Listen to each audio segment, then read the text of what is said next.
जय Hind and hello guys, स्वागत है आपका आपके अपने यूट्यूब चैनल ज्ञानदे होस्ट में। और इस वीडियो में मैं आपको बताने वाला हूं DSSB मल्टीटास्किंग स्टाफ यानी कि MTS ऑनलाइन फॉर्म 2025-2026 के बारे में कि कैसे आपको इस नई भर्ती का फॉर्म फिलअप करना है। गाइस ये वीडियो आपके लिए स्पेशली बनाई जा रही है क्योंकि बहुत सारे कैंडिडेट अलग अलग प्रॉब्लम फेस कर रहे हैं इस फॉर्म को भरने में। तो कमेंट के माध्यम से कि कमेंट का आंसर करना पॉसिबल नहीं हो पाता, और अगर आपको वहाँ पर आंसर दे भी दिया जाए तो आप डिटेल्स को ऐसे नहीं समझ पाते जैसे कि आप वीडियो के माध्यम से समझ पाते हैं। इसलिए स्पेशल वीडियो बनाई जा रही है जहां पर आपको अच्छे से बताया जाएगा अगर आप अदर स्टेट है दिल्ली के अलावा तो आपको कैसे फॉर्म भरना है, अगर आपकी कैटेगरी SC ST या OBC है तो आपको कास्ट कैटेगरी सर्टिफिकेट की जानकारी कैसे भरनी है, इसके अलावा क्वालिफिकेशन की जानकारी कैसे भरनी है, आपका फी पेमेंट कैसे करना है, कैसे आपको क्वालिफिकेशन एंड साथ ही जो आपका फोटो सिग्नेचर है वो कैसे बनाना है और कैसे अपलोड करना है, क्योंकि उसमें भी बहुत सारे कैंडिडेट प्रॉब्लम फेस करते हैं। तो इस वीडियो के अंदर सभी जानकारी बहुत अच्छे से एक्सप्लेन की जाएगी, तो वीडियो को आपको पूरा देखना है। चलिए शुरू करते हैं।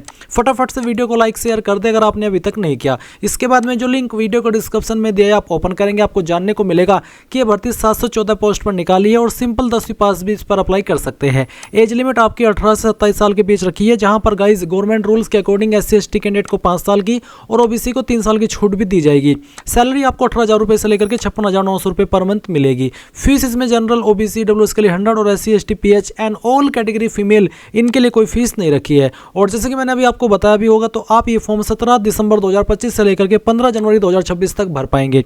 अभी आप यहाँ पर ये जानेंगे कि कौन से डिपार्टमेंट के अंदर किस कैटेगरी में कितनी वैकेंसी निकाली है। एंड गाइज मैं आपको ये भी बता दूं कि जब आप इस फॉर्म को आगे चल करके भरेंगे तो इसमें फोटो सिग्नेचर जहाँ पर आपको अपलोड करना है उसमें काफ़ी सारे कैंडिडेट प्रॉब्लम फेस करते हैं। तो इसके लिए मैंने एक स्पेशल वीडियो बनाई हुई है जहाँ पर मैंने बहुत ही अच्छे से बताया कि कैसे आपको फोटो बनाना है अपने मोबाइल का इस्तेमाल करते हो या फिर कंप्यूटर का इस्तेमाल करते हुए पोस्ट कार्ड साइज का। अगर उसका साइज ज़्यादा हो जाता है तो आपको कम कैसे करना है, अगर कम हो जाता है तो ज़्यादा कैसे करना है, और गाइज आपका जो थंब इंप्रेशन है वो आपको कैसे बनाना है, कितने पिक्सल के अंदर बनाना है, सिग्नेचर कैसे बनाना है, ये सब इन्फॉर्मेशन इस वीडियो के अंदर दी गई है। अगर आपने ये वीडियो वॉच कर ली तो फोटो संबंधित आपकी कोई भी प्रॉब्लम नहीं रहेगी।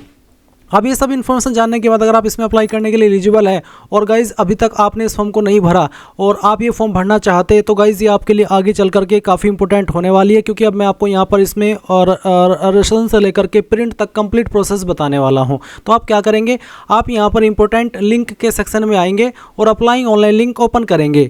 इसके बाद गाइज़ आपके सामने ये वेबसाइट आ जाएगी। यहाँ पर आ जाने के बाद में मैं आपको बता दूँ कि अगर आपने इस वेबसाइट का इस्तेमाल करके कोई भी फॉर्म भरा है तो आपका अकाउंट बना हुआ होगा। आप क्लिक टू साइन इन इसके ऊपर क्लिक करेंगे, डेट ऑफ बर्थ यहाँ पर अपना डालेंगे, 10th का रोल नंबर डालेंगे, 10th का पासिंग ईयर सेलेक्ट कर लेंगे, फिर आपका जो पासवर्ड आपने बनाया था अकाउंट क्रिएट करते समय वो डालेंगे और ये विजुअल कोड डाल करके साइन इन हो जाएंगे। अगर आप ये पासवर्ड भूल चुके हैं तो आप फॉरगेट पासवर्ड के ऊपर क्लिक करेंगे, आपका डेट ऑफ बर्थ डालेंगे, 10th का रोल नंबर और 10th का पासिंग ईयर, और फिर get OTP on your registered email या फिर नंबर इसके ऊपर क्लिक करेंगे। देन आपको OTP सेंड किया जाएगा। जैसे आप OTP वेरीफाई करेंगे तो आप एक न्यू पासवर्ड बना पाएंगे और फिर उस पासवर्ड का इस्तेमाल करके आप यहाँ पर लॉगिन हो जाएंगे। बट गाइज अगर आप बिल्कुल फ्रेशर है, आपने इस वेबसाइट का इस्तेमाल करके कोई फॉर्म नहीं भरा, पहली बार आपको ये कोई फॉर्म भरने वाले इस वेबसाइट का इस्तेमाल करते हुए, तो आपको इसमें अकाउंट क्रिएट करना होगा, रजिस्ट्रेशन करना होगा। इसके लिए आप क्लिक फॉर न्यू रजिस्ट्रेशन इसके ऊपर क्लिक करेंगे। अब गाइज आपके सामने यहाँ पर इस तरह का इंटरफेस आएगा जहाँ पर सबसे पहले आपको आपका नाम एंटर करना है, और ये जो नाम आप यहाँ पर एंटर कर रहे हैं ये आपको 10th के सर्टिफिकेट के अकॉर्डिंग एंटर करना है। फिर आपको आपके नाम को दोबारा डाल करके वेरीफाई करना है। इसके बाद में जो भी आपकी DOB है वो आपको 10th के सर्टिफिकेट के अकॉर्डिंग यहाँ पर सिलेक्ट करनी होगी। पहले आपको आपका ईयर, फिर इसके बाद में आपका मंथ और उसके बाद में डे, एंड देन आपको इसको दोबारा सिलेक्ट करके यहाँ पर वेरीफाई करना है। फिर आप यहाँ पर 10th का रोल नंबर डालेंगे, 10th के रोल नंबर को दोबारा डाल करके वेरीफाई कर देंगे।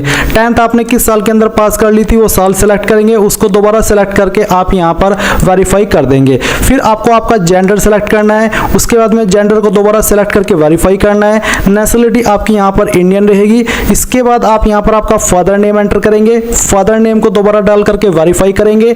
मदर नेम डालेंगे, मदर नेम को दोबारा डाल करके वेरीफाई करेंगे। स्पाउस नेम के अंदर अगर आपकी शादी हो चुकी है तो आप आपके पति या फिर पत्नी का नाम डालेंगे और उसको दोबारा डाल करके वेरीफाई कर देंगे। फिर आप यहाँ पर मोबाइल नंबर डालेंगे, 10 डिजिट का, कोई 0 या फिर 91 लगाने की आपको जरूरत नहीं है, सिंपल 10 डिजिट का नंबर डालिए, उसको दोबारा डाल करके वेरीफाई कीजिए।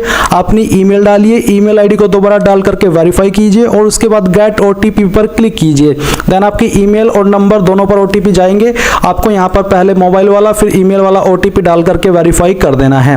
उसके बाद आइडेंटिटी प्रूफ डिटेल में कुछ और जानकारी आपको देनी है, जैसे कि यहाँ पर पूछा है do you want to give Aadhaar as an ID proof. अगर आप आधार ID प्रूफ के रूप में देना चाहते तो आप यस करके आपका आधार नंबर डालिए, उसको दोबारा डाल करके वेरीफाई कीजिए। जो नाम आपका आधार कार्ड के अंदर है वही नाम आप यहाँ पर लिखिए, उसको दोबारा डाल करके वेरीफाई कीजिए। उसके बाद में गाइज आप यहाँ पर एक पासवर्ड बनाएंगे। पासवर्ड आपको कैसा बनाना है वो आप यहाँ पर देख लीजिए। आपको यहाँ पर पासवर्ड में कम से कम एक स्मॉल लेटर, एक कैपिटल लेटर और फिर इसके अलावा आपको स्पेशल कैरेक्टर का इस्तेमाल करना है और साथ ही आपको डिजिट का इस्तेमाल करना है। तो कुछ इस तरह का पासवर्ड आप बना लेंगे, उसको दोबारा डाल करके वेरीफाई करेंगे, यहाँ पर टिक करेंगे और फिर इसके बाद में टिक करके आप यहाँ पर जो भी जानकारी भरी है पहले तो प्रीव्यू के ऊपर क्लिक करके उसको वेरीफाई कर ले। जब आपको लगे कि यहाँ सभी जानकारी सही है तो फिर आप यहाँ पर आई हैव इसके ऊपर टिक करके सबमिट पर जैसे ही क्लिक करेंगे तो आपका रजिस्ट्रेशन हो जाएगा और रजिस्ट्रेशन होने के बाद में गाइज आपको आपकी पूरी जानकारी आपके डिस्प्ले पर देखने को मिलेगी। इसके बाद गाइज आप अगेन होम पेज पर आ जाएंगे, इसी वाले पर जो कि आप वीडियो में देख सकते हैं। और अब आपको यहाँ पर क्योंकि आपने अभी इसमें रजिस्ट्रेशन किया है तो आपको इसमें साइन इन होना है, तो आप क्लिक टू साइन इन इसके ऊपर क्लिक करेंगे एंड देन यहाँ पर जो आपका डेट ऑफ बर्थ अभी आपने रजिस्ट्रेशन करते समय भरा था तो वो डेट ऑफ बर्थ आप यहाँ पर सेलेक्ट कर लेंगे, पहले डे फिर आपका मंथ और जो भी ईयर है वो भी आप यहाँ पर डाल देंगे। 10th का रोल नंबर यहाँ पर डालेंगे, 10th का पासिंग ईयर आप सेलेक्ट कर लेंगे और जो पासवर्ड अभी आपने रजिस्ट्रेशन करते समय बनाया वो पासवर्ड आप यहाँ पर डालेंगे, ये विजुअल कोड फिल करेंगे और फिर आपको साइन इन इसके ऊपर क्लिक करना है। अब गाइज आप यहाँ पर अप्लाई फॉर न्यू एप्लीकेशन के सेक्शन पर क्लिक करेंगे और आपको यहाँ पर आपकी वैकेंसी देखने को मिल जाएगी। अभी आप अप्लाई नाउ के ऊपर क्लिक करेंगे, इसके बाद आपके सामने कुछ ऐसा इंटरफेस आ जाएगा। यहाँ पर आपकी कुछ जानकारी भरी हुई है और कुछ जानकारी आपको यहाँ पर भरनी है, जैसे कि यहाँ पर आपका प्रेजेंट एड्रेस आपको फिल करना है, पूरा का पूरा कंप्लीट एड्रेस आप प्रेजेंट एड्रेस के इस बॉक्स के अंदर फिल कर देंगे और जो आपका पिन कोड है वो आपको यहाँ पर डाल देना है। फिर एक लाइन है if same check permanent address, यानी कि अगर आपका प्रेजेंट एड्रेस और परमानेंट एड्रेस सेम है तो आप इसको टिक कर देंगे, अगर अलग है तो अनटिक करके अलग से अपना परमानेंट एड्रेस भर सकते हैं। फिर आती है कास्ट कैटेगरी, तो यहाँ पर जो भी आपकी कास्ट कैटेगरी है वो आप सिलेक्ट करेंगे। अगर आप जनरल सेलेक्ट करेंगे तो आपके सामने कोई अतिरिक्त ऑप्शन नहीं आएगा, general means you are unreserved. और अगर आपकी कैटेगरी OBC है तो आप यहाँ पर OBC सिलेक्ट कर लेंगे। OBC सिलेक्ट करने पर आपसे पूछे कि क्या आप OBC दिल्ली है या फिर OBC आउटसाइड दिल्ली। अगर आप OBC आउटसाइड दिल्ली है तो फिर आप यहाँ पर ऐसे ही ट्रीट किए जाएंगे जैसे कि जनरल कैटेगरी को ट्रीट किया जाता है जिसको कोई रिजर्वेशन का फ़ायदा नहीं मिलता। तो जो भी आपका स्टेटस है OBC का वो आप सिलेक्ट कर लेंगे। अगर आप OBC दिल्ली है तो फिर आपको यहाँ पर जो आपका कास्ट सर्टिफिकेट है उसका नंबर देना होगा और फिर ये जो आपका सर्टिफिकेट है वो किस डेट में इशू हुआ है वो आप यहाँ पर सिलेक्ट कर लेंगे। आपका ये सर्टिफिकेट इस फॉर्म को फिल करने की लास्ट डेट से पहले का बना होना चाहिए, जिसका इसके बाद में बना होगा वो एलिजिबल नहीं होगा। फिर कौन सी स्टेट के द्वारा सर्टिफिकेट जारी हुआ है वो स्टेट आप सिलेक्ट कर लेंगे एंड देन किस अथॉरिटी के द्वारा आपका सर्टिफिकेट जारी हुआ है। आपको आपका सर्टिफिकेट चेक करना है, उसमें जहां पर सक्षम अधिकारी लिखा होता है उसी के बाद में उस पोस्ट का नाम लिखा होता है जिस पोस्ट के अधिकारी ने उसको जारी किया है। तो जैसे कि ये सर्टिफिकेट तहसीलदार जारी करते हैं, SDM जारी करते हैं, मजिस्ट्रेट, नायब तहसीलदार, इन पोस्ट के द्वारा जनरली ये सर्टिफिकेट जारी होता है। तो आपको आपका सर्टिफिकेट चेक करना है और फिर उस अथॉरिटी का नाम यहाँ पर लिख देना है। फिर पूछा कि क्या आपके पास valid non creamy layer certificate है, ये ऑप्शन उन्हीं के सामने आएगा जो कि OBC कैंडिडेट है। तो आपको यहाँ पर बोला है कि creamy layer OBC will be treated. अगर आप OBC क्रीमी लेयर है तो फिर आपको यहाँ पर जनरल के रूप में ही ट्रीट किया जाएगा, बट अगर आप नॉन क्रीमी लेयर है तो फिर आपको इसमें यस कर देना है। यस करने के बाद में आप देखेंगे नीचे यहाँ पर एक सवाल है NCL सर्टिफिकेट नंबर। तो नॉन क्रीमी लेयर जो कैंडिडेट हैं उनको यहाँ पर NCL सर्टिफिकेट नंबर देना है। बेसिकली अगेन यहाँ पर आपको जो आपका नॉन क्रीमी लेयर का कास्ट सर्टिफिकेट है OBC वाला उसकी जानकारी भरनी है। तो जो आपने यहाँ पर सर्टिफिकेट नंबर ऊपर की तरफ भरा OBC का वही आप यहाँ पर NCL सर्टिफिकेट नंबर के अंदर भरेंगे। फिर यहाँ पर जो आपको बोला है कि सर्टिफिकेट इशूइंग डेट फ्रॉम 1/4/2025, यानी कि 1/4/2025 के बाद का आपका ये सर्टिफिकेट बना होना चाहिए। तो यहाँ पर जिस भी डेट में आपने सर्टिफिकेट बनवाया है वो सिलेक्ट कर लेंगे। फिर कौन सी स्टेट के द्वारा बनवाया वो स्टेट सेलेक्ट करेंगे और किस पोस्ट के अधिकारी ने उसको जारी किया है वो आप यहाँ पर लिख देंगे। फिर नीचे आती है सब कैटेगरी, तो अगर आपकी इनमें से कोई सब कैटेगरी है वो आप उसको टिक कर देंगे, नहीं तो आप इनको ऐसे ही छोड़ देंगे। इसके बाद आप नीचे की तरफ देखेंगे डिक्लेयर्ड बाय बोर्ड और एनी अदर एजेंसी, अगर हाँ तो यस, नहीं तो आप नो करेंगे और डिक्लेरेशन के ऊपर टिक करके सेव एंड नेक्स्ट कर देंगे। गाइज ये तो मैंने जानकारी बताई उन कैंडिडेट के लिए जो कि OBC है, बट अगर आप SC ST है तो आपके सामने इसी तरह से ऑप्शन आएंगे जैसे कि OBC के सामने आए थे। जैसे कि अगर आप यहाँ पर SC सेलेक्ट करते हो या फिर आप SC कैटेगरी से हो तो आपको आपका सर्टिफिकेट नंबर डालना है। सेम वे में किस डेट में आपका सर्टिफिकेट बना है वो डेट सेलेक्ट कर लेनी है, कौन सी स्टेट के द्वारा बना है वो स्टेट सेलेक्ट कर लेनी है, कौन सी अथॉरिटी ने उसको जारी किया वो सेलेक्ट कर लेना है। फिर यहाँ पर अगर आपकी इनमें से कोई सब कैटेगरी है जैसे कि एक serviceman, differently abled, meritorious, sports person, तो आप उसको टिक कर देंगे, नहीं तो ऐसे ही छोड़ देंगे। फिर नीचे यहाँ पर अगर आप किसी एजेंसी से डिबेट किए गए हो, निकाले गए हो, ब्लैक लिस्ट किए गए हो तो यस, नहीं तो नो करके डिक्लेरेशन के ऊपर टिक करेंगे और सेव एंड नेक्स्ट कर देंगे। अब आपके सामने यहाँ पर फोटोग्राफ एंड सिग्नेचर का सेक्शन आ चुका है, तो आप यहाँ पर post card size photo upload करेंगे। मैं आपको अगेन सजेस्ट करूंगा अपनी ये वीडियो जो कि मैंने बनाई हुई है इसी को लेकर के, जो इस वीडियो के डिस्क्रिप्शन में आपको लिंक दिया है आप ओपन करेंगे और आप यहाँ पर आएंगे और इस वीडियो को देखेंगे। इस वीडियो में मैंने अच्छे से बताया अगर आप फॉर्म मोबाइल से भर रहे हैं या कंप्यूटर से भर रहे हैं तो कैसे आपको पोस्ट कार्ड साइज फोटो बनाना है, कैसे आपको सिग्नेचर बनाना है, कैसे आपको थंब इंप्रेशन बनाना है, संपूर्ण जानकारी इस वीडियो के अंदर आपको अपलोड करने तक दी है। और ऐसी जानकारी दी है कि आपका बिल्कुल ट्रिक काम करेगा और फोटो अपलोड होगा, सिग्नेचर अपलोड होगा, थंब इंप्रेशन अपलोड होगा और कोई एरर भी नहीं आएगा। तो आप इस वीडियो को वॉच कर लेना अगर आपको कोई भी इशू आए। और फिर उसके बाद जब आपके फोटो सिग्नेचर बन जाए तो आप चूज फाइल के ऊपर क्लिक करेंगे और जहां पर भी आपकी फोटो फाइल है वो आपको यहां पर सिलेक्ट करनी है, ओपन करना है, अपलोड के ऊपर क्लिक करना है, आपकी फाइल इस तरह से आ जाएगी। फिर यहां पर आपका जो सिग्नेचर है वो आप अपलोड करेंगे, जहां पर भी सिग्नेचर की फाइल है सिलेक्ट कीजिए, ओपन कीजिए, अपलोड के ऊपर क्लिक करके अपलोड कर दीजिए। फिर यहां पर आप लेफ्ट थंब इंप्रेशन अपलोड करेंगे तो जहां पर भी आपका लेफ्ट थंब इंप्रेशन है वो आपको सिलेक्ट कर लेना है। तो चलिए मैं यहाँ पर इस फाइल को सिलेक्ट करता हूँ।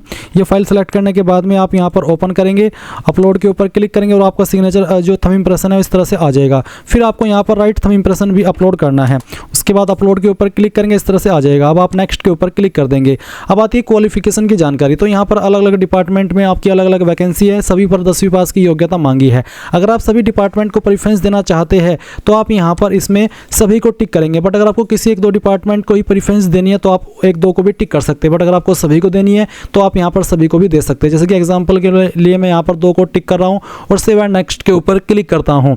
अब आप यहाँ पर सभी डिपार्टमेंट के लिए अलग अलग से 10वीं की क्वालिफिकेशन भरेंगे। जैसे कि मैंने यहाँ पर 2 डिपार्टमेंट को प्रेफरेंस दिए तो मैं यहाँ पर पहले वाला डिपार्टमेंट सेलेक्ट करता हूँ, मैट्रिकुलेट मांगी है इसको सेलेक्ट कर लेता हूं। अब आप यहां पर 10वीं सेलेक्ट कर लेंगे, डिसिप्लिन में आप यहां पर मैट्रिकुलेट सेलेक्ट कर लेंगे। उसके बाद में आपकी परसेंटेज कितनी है वो आपको पॉइंट के साथ में भी लिखनी है, तो इस तरह से आप भर देंगे। अगर आपके नंबर CGPA के अंदर है तो आप उनको परसेंटेज में कन्वर्ट करके फिल करेंगे। कौन सी स्टेट से आपने की है वो आप सिलेक्ट कर लेंगे, किस बोर्ड से की है। अगर आपका बोर्ड यहाँ पर है तो अच्छी बात है, नहीं तो आप अदर्स के ऊपर क्लिक करके खुद से अपने बोर्ड का नाम एंटर कर सकते हैं। किस महीने और किस साल के अंदर आपने पास कर ली थी वो आपको यहाँ पर इस तरह से सिलेक्ट कर लेना है और फिर इंसर्ट के ऊपर क्लिक करके इसको ऐड कर देना है। उसके बाद do you want to finally save, इसके ऊपर क्लिक करके आप ओके कर देंगे। अब गाइज ये डाटा तो आपका सेव हो चुका है। अभी आप यहाँ पर दूसरे डिपार्टमेंट की भी जानकारी भरेंगे, तो मैंने इस वाले को भी प्रेफरेंस दी है, मैं इसको सेलेक्ट कर लेता हूँ। अगेन यहाँ पर आपको इसमें इस तरह से देखने को मिलेगा, मैं इसको टिक करता हूँ। टिक करने के बाद में अगेन आप यहाँ पर 10वीं की जानकारी भरेंगे। तो कहने का यही मतलब है कि आपको सभी डिपार्टमेंट के लिए या जिसमें आप अप्लाई कर रहे हैं उसमें आपको अलग अलग से 10वीं की जानकारी इस तरह से भरनी है। अगर आप अलग अलग से नहीं भरेंगे तो आप आगे नहीं बढ़ पाएंगे जब तक आप सभी की जानकारी नहीं भर देते। अब आप यहाँ पर बोर्ड नेम सेलेक्ट करके आपका जो बोर्ड नेम है वो डाल देंगे। फिर यहाँ पर गाइस किस साल के अंदर आपने पास कर ली थी वो आपको सिलेक्ट कर लेना है और इंसर्ट के ऊपर क्लिक करना है। तो मैंने दोनों की जानकारी ऐड कर दी। अब मैं यहाँ पर do you want to finally save उसके ऊपर क्लिक करता हूँ और ओके कर देता हूँ। ओके करने के बाद में आप यहाँ पर नीचे नेक्स्ट के ऊपर क्लिक कर देंगे। इसके बाद में गाइज आपके सामने यहाँ पर कुछ ऐसा इंटरफेस आएगा। आपने जो भी जानकारी भरी है उन सभी को डबल चेक कर ले। अगर आपको किसी भी ऑप्शन को एडिट करना है तो आप यहाँ पर उसी ऑप्शन को एडिट करके कर सकते हैं, बट अगर आपको लगता है कि सभी जानकारी सही है तो आप यहाँ पर टिक करेंगे, यहाँ पर टिक करेंगे, सबमिट फाइनल एप्लीकेशन के ऊपर क्लिक करके देखेंगे कि आपका फॉर्म यहाँ पर इससे सबमिट हो जाएगा। और अगर आप SC ST है तो आप इसके कोई फीस नहीं ली जाएगी। आप प्रिंट एप्लीकेशन के सेक्शन में आएंगे, जिस पोस्ट पर अभी आपने अप्लाई किया उसको सिलेक्ट करेंगे, प्रिंट एप्लीकेशन के ऊपर क्लिक करेंगे और आपके सामने आपके फॉर्म का प्रिंट आ जाएगा। अगर आपके पास प्रिंटर नहीं है तो आप इसको PDF के रूप में सेव कर ले और बाद में प्रिंट करा लेना। जनरल OBC के लिए फीस है, उनको यहाँ पर फाइनल सबमिट करने पर पेमेंट के पेज पर ट्रांसफर किया जाएगा। जब वो फीस जमा कर देंगे तो ही वो अपने फॉर्म का फाइनल प्रिंट आउट ले पाएंगे। एंड गाइज इस तरह से आप लोग DSSB MTS ऑनलाइन फॉर्म 2025-2026 को भर पाएंगे। आई होप ये प्रोसेस आपको पसंद आया होगा। So thanks for watching. जय हिंद।